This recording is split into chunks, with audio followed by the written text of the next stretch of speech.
Good morning student. आज हम chapter का नाम है T from Assam, writer Arup Kumar Dutta.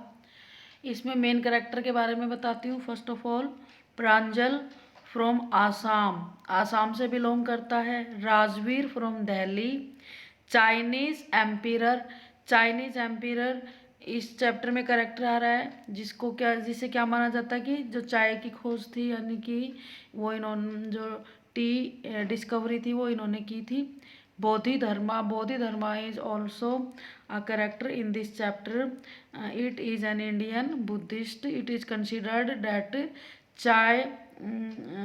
T leaves developed और discovered from the eyelid of बुद्धि धर्मा।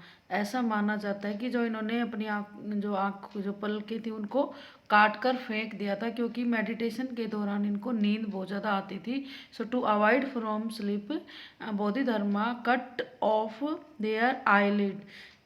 सो it is considered that 10 tea plant created from the eyelid of Bodhidharma. So it is considered that tea developed from the eyelid of Bodhidharma. Group of tea Plucker, जो tea gardens थे उनमें जो group होते हैं T चाय की पत्तियों को तोड़ने के लिए, वो है ये मिस्टर बैरुआ प्रांजल के फादर है। सो ये इसमें करेक्टर हैं। अब हम इसमें जो मेन प्लेसेस आ रहे हैं उसके बारे में पढ़ेंगे।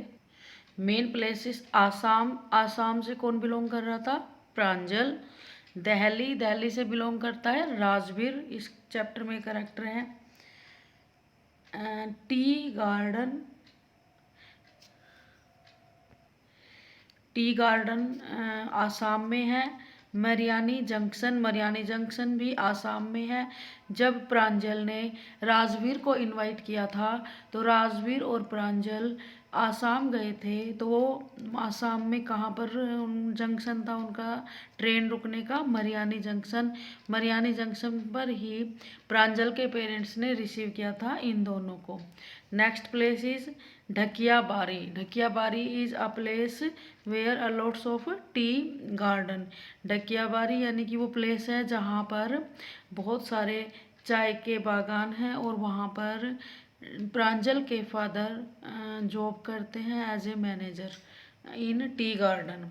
Next place is cattle bridge a place between Mariani junction and Dhakiabari. तो जब ये लोग मरियानी जंक्शन से निकल कर ढकियाबारी आ रहे थे तो रास्ते में कैटल ब्रिज को इन्होंने क्रॉस किया था। Next place is T state वो प्लेस है जहाँ पर बहुत सारे टी गार्डन थे। सो इसमें जो मेन प्लेसेस हैं वो ये हैं। मेन कैरेक्टर हम पढ़ ही चुके थे, मेन कैरेक्टर एक बार और देख लेते हैं। मेन कैरेक्टर में है प्रांजल आसाम, राजवीर दिल्ली, और प्रांजल और राजवीर दिल्ली के स्कूल में पढ़ते थे। चाइनीज एम्पिरर, ऐसा माना जाता है कि चाय की डिस्कवरी इन्होंने की थी। बोधिधर्मा एक करेक्टर है। Group of tea plucker mister Bairwa. So हमने प्लेसेस और करेक्टर पढ़ लिए। अब इस चैप्टर में जो करेक्टर आ रहे हैं उनके बारे में भी डिटेल में स्टडी कर लेते हैं। So first of all we discuss about the character Pranjal belong में करता है आसाम से, पहले भी बता चुकी हूँ चैप्टर में। फादर इनके मैनेजर है टी गार्डन, और टी गार्डन कहाँ पर है? Dhakiabari. Studying in Delhi with Rajveer, और ये जो प्रांजल है कहाँ पर पढ़ाई कर रहे हैं? दिल्ली में, और किसके साथ? राजवीर के साथ। Invited Rajveer to visit his home town at Assam, और प्रांजल ने इनवाइट किया है किसको? राजवीर को अपने जन्म स्थान पर, गृह स्थान पर ले जाने के लिए, यानी कि जहाँ पर बर्थ हुआ था इसका उस जगह पर ले जाने के लिए। और कब इनको इनवाइट किया था? During summer vacation. Pranjal reads detective book during journey. अब ये चल चुके थे कहाँ के लिए? आसाम के लिए। तो प्रांजल ने जब ये ट्रेन में जा रहे थे तो डिटेक्टिव बुक्स बहुत सारी पढ़ी थी, इनको इंटरेस्ट था डिटेक्टिव बुक पढ़ने में। Now we will discuss about the character Rajveer. अब हम राजवीर के बारे में देख लेते हैं। Belong to Delhi, went to Assam with Pranjal in summer vacation, interested in reading detective books. इंटरेस्ट तो इनको भी था बुक पढ़ने में, but enjoyed a lot by looking greenery and beautiful scenery from window of train. लेकिन इन्होंने बुक्स को ना पढ़ के, जो ये आसाम जा रहे थे दिल्ली से आसाम, तो ट्रेन से इन्होंने जो ग्रीनरी थी उनको देखा, और जो ब्यूटीफुल सीन्स थे, मैग्निफिशेंट व्यू था, उसको इन्होंने देखा। और कहाँ से? ट्रेन की विंडो से। He also saw many tea garden. फिर जैसे ही इनकी ट्रेन आसाम की में पहुंची, तो वहाँ पर आसाम में एंटर करते ही इनको टी गार्डन्स दिखने शुरू हो गए थे। Rajveer told many stories about T. Rajveer ने प्रांजल को टी से रिलेटेड बहुत सारी स्टोरीज बताई। One legend about Chinese ampere, जो हमने करेक्टर पढ़ा था, उस करेक्टर के बारे में बताया गया है कि जो चाय थी वो इन्होंने डिस्कवर की थी। He always drunk boil water.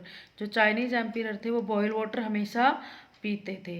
One day some burning leaves fell into boiling water. तो एक दिन क्या हुआ कि ये पानी को बॉईल कर रहे थे, और जिन टहनियों को जला रहे थे वो बॉइलिंग वाटर में गिर गई, गिविंग इट डिलीशियस फ्लेवर। और उससे क्या हुआ कि वाटर जो टी वाटर था बॉइलिंग, उसमें डिलीशियस टेस्ट आ गया, और उसको वो अच्छा लगा। सो ऐसा माना जाता है कि वो जो लीव्स थी वो टी लीव्स थी। दीज वर टी लीव्स, यानी कि ऐसा कंसिडर किया जाता है कि वो टी लीव्स थी।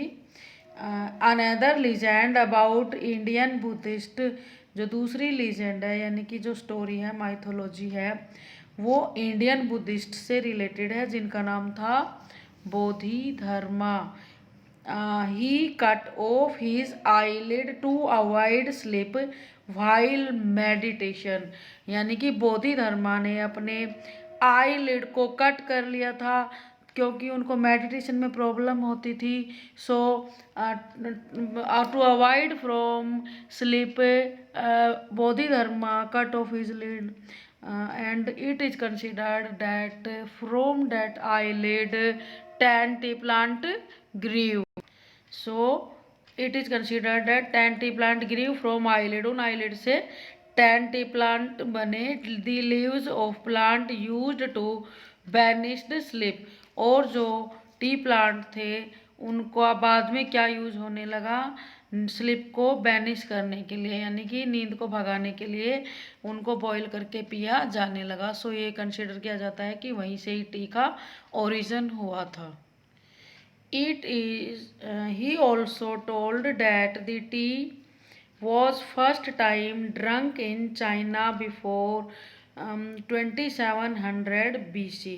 और ये बात किसने कही थी? राजवीर ने प्रांजल को बताई थी कि मैंने चाय के बारे में बहुत सारी बुक्स में से पढ़ रखा है, तो मुझे पता है, वहाँ से पता चला कि जो टी थी उसकी डिस्कवरी सबसे पहले यानी कि चाइना में हुई थी, और वहीं पर ये पी गई थी। और इसमें मैं एक लाइन लिखना भूल गई, वो लाइन थी कि जो यूरोप है, यूरोप में 16th सेंचुरी में चाय आई थी। ये भी इम्पोर्टेंट है, तो आप इसको लिख लेना जब आप पढ़ रहे हो, इसमें से वीडियो देख रहे हो, तो वहाँ पर नोट कर लेना कि यूरोप में जो चाय थी वो कौन सी सेंचुरी में आई थी? In 16th century. अब देखिए, he also asked about second flush और sprouting period of tea to mister Bairwa. He means Rajveer. Rajveer ने मिस्टर बैरवा से सेकेंड फ्लश या स्प्राउटिंग पीरियड ऑफ टी के बारे में पूछा। क्या होता है सेकेंड फ्लश या स्प्राउटिंग पीरियड? यानी कि एक बार जब चाय की पत्तियों को तोड़ लिया जाता है, तो फिर उसमें छोटी छोटी लीव्स और आ जाती हैं, उनको स्प्राउटिंग बोलते हैं। और ये स्प्राउटिंग, सेकंड स्प्राउटिंग जो होती है जुलाई में ज़्यादा बेस्ट होती है। सो उसमें जो टी होती है वो ज़्यादा बेस्ट क्वालिटी की होती है। ये बात मिस्टर बैरवा ने प्रांजल को बताई। और मिस्टर बैरवा किन के फादर हैं? ये प्रांजल के फादर है। सो मेन जो चीज़ें थी इस चैप्टर में मैंने आपको सभी बता दी हैं, और इस चैप्टर से रिलेटेड क्वेश्चन आंसर्स हम नेक्स्ट वीडियो में करेंगे, और कुछ भी इम्पोर्टेंट रह जाता है तो वो मैं आपको नेक्स्ट वीडियो में बताऊंगी। तब तक आप इनको समझिए और याद करिए। Thank you.